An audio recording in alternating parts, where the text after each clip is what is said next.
What a football player too. I mean, that dude is really, really good, really talented, and I was just thankful that I was able to, be under him for a little bit and watch how he works, watch how he attacks the game. That said, Jalen, how excited are you for this opportunity now? Yeah, of course. I mean, very excited. I mean, nothing changes for me though. Just going to continue to work, continue to learn, stack days. Yeah, very exciting. Okay, people, you would have heard me talk about this guy if I would have did an undrafted video. But since I didn't this year, this is your first time hearing about him, so let's get with it. Prospect notes.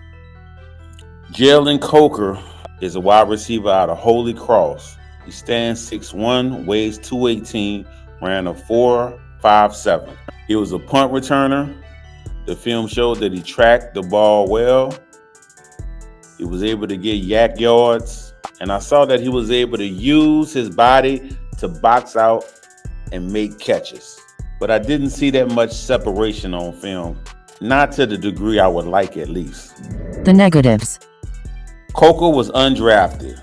Undrafted wide receivers I rarely invest in. It's hard enough for wide receivers with low draft capital to climb their way up the depth chart. So I definitely don't want to bet on an undrafted player to do so. Also, he came from Holy Cross, which is D1, but it is in the FCS, which is a lower tier of talent compared to the FBS. Badges.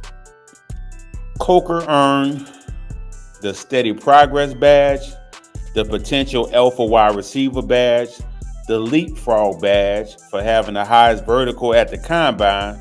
If he would have gotten second-round draft capital, he was in line to earn the Wide Receiver 1 Potential Badge, which means he is talented. Whenever the opportunity is given, he's probably going to produce.